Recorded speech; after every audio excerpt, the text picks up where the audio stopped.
The TED Fellows family is a place of welcome for big ideas.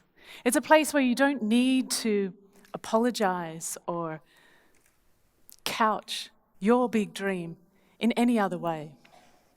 But you can say it how it is. And you can share the stories and moments of how you have developed creativity and resilience and self-confidence in contexts and environments where perhaps you are the exception to the rule. You're the disruptor, the change maker, the person who's doing something a little bit different, a little bit novel, and you can support each other to make those dreams a reality. I'd like to share with you my journey, and it began here in Melbourne.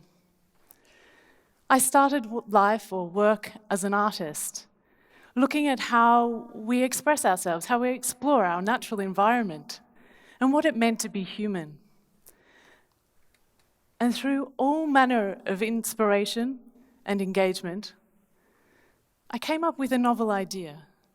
And that was to merge my practice with different behavior and lifestyle, and to place my studio practice in an underwater context, to see how that infused in my work, and in fact, what possibilities that might enable in terms of exploration and expression.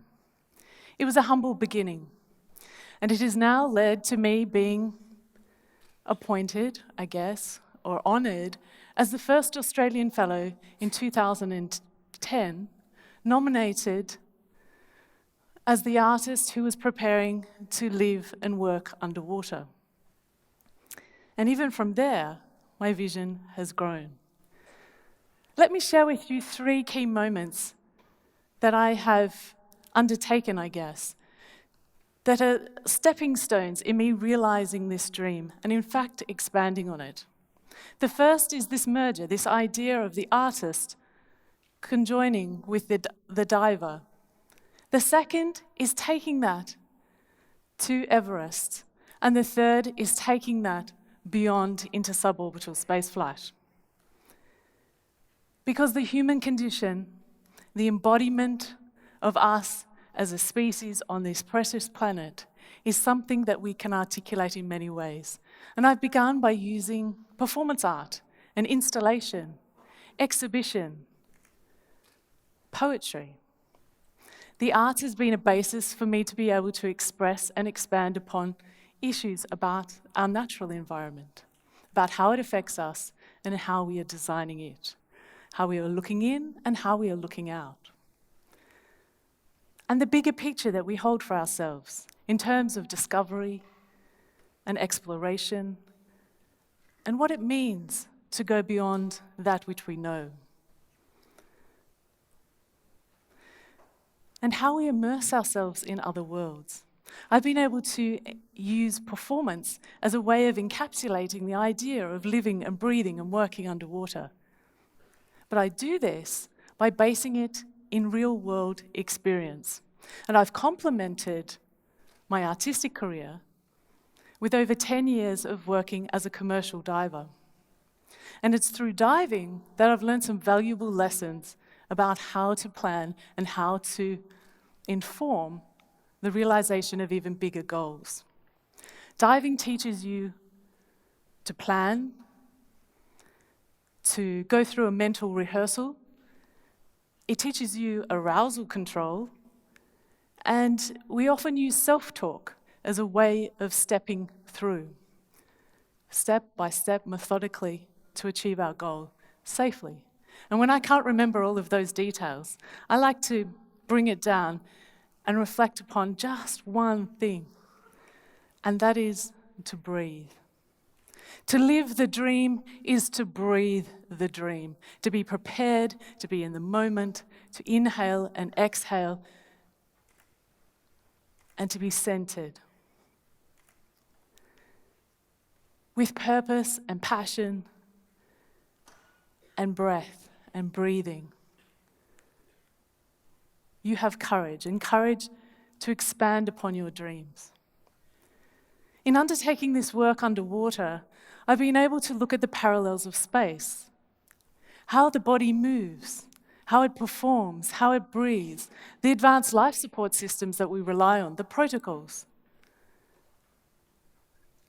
and the technologies, the teams, the apparatus, the remoteness. I can parallel all of this with the microgravity environment of the International Space Station or space in general. And people performing in those spaces and habitats train underwater. And I've been inspired by astronauts, and I've also been able to use the inspiration of my underwater work to look at how that knowledge, that body of knowledge, can in fact prepare astronauts for space and spaceflight. And with every crazy art idea, with every form of mindfulness, when the body is centered in peace and at peace, and when you're in moments of, I guess, wonder and awe in these incredible environments, what becomes critical, not only then, but later, is how you communicate that experience, how you understand that experience, and what you can share.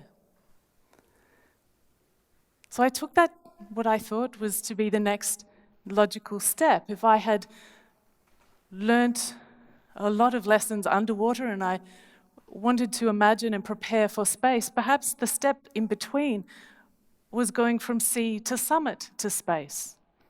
Yes? So I designed another project in another space analog environment. So rather than being underwater, I thought the extreme, remote, alpine environment at high altitude would be a fantastic simulation space for training and testing ideas about communication and media.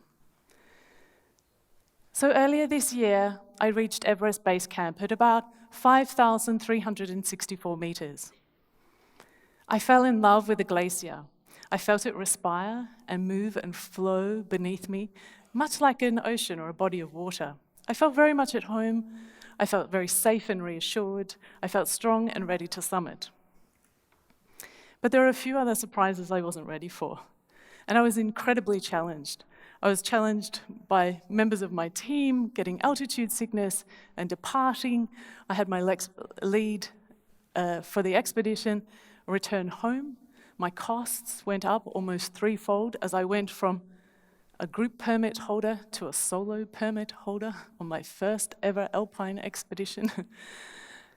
I was literally facing a situation where I had to weigh up everything. My diver training had taught me how to breathe and how to micromanage that body-mind relationship in the moment, perhaps to the detriment of all of the other odds that were stacked against me.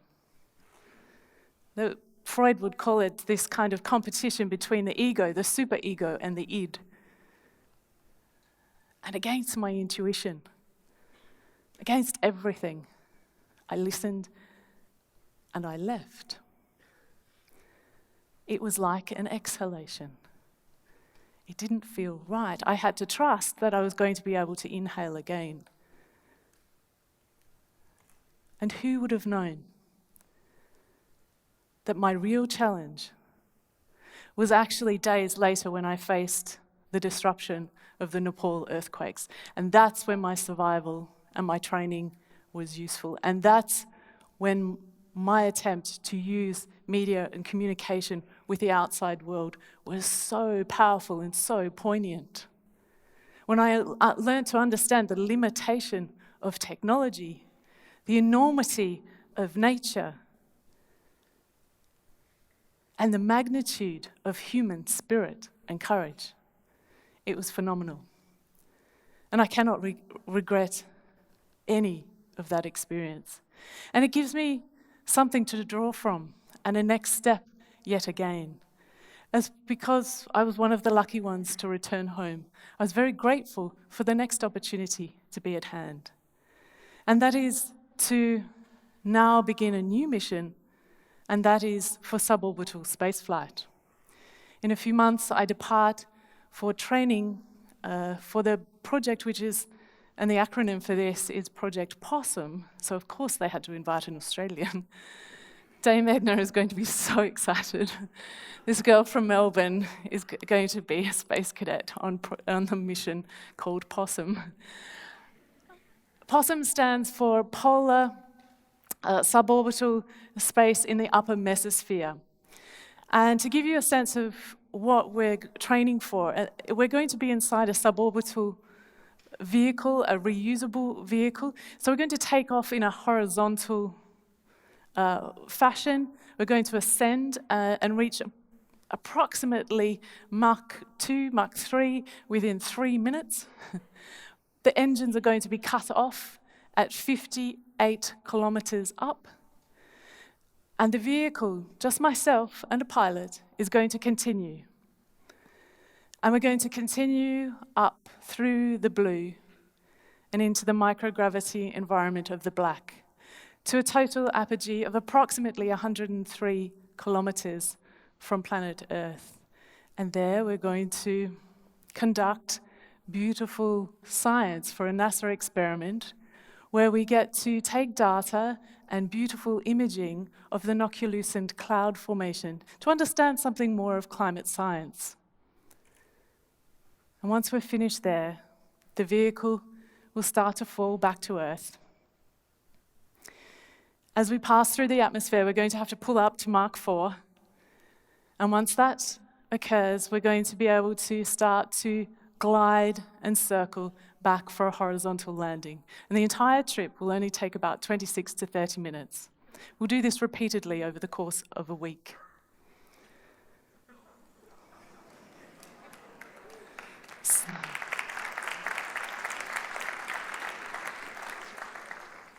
Through the prism of this spectacular imagery and the shared experience of human spaceflight, Australia has a real opportunity to get involved with this exceptional opportunity at the burgeoning of what we call civilian spaceflight.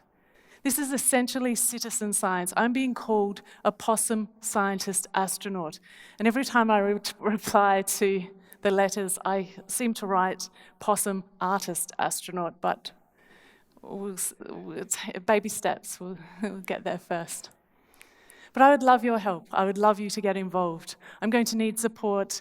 I'm going to need to learn how to breathe all over again.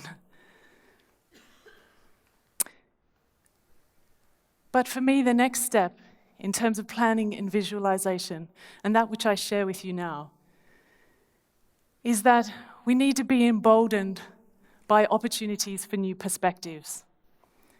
That moments that once used to startle us need to become moments that inspire us. That surprises can be positive things and reasons for change. And the moments that once took our breath away can be moments and triggers for us to breathe more deeply. So apply. I dare you.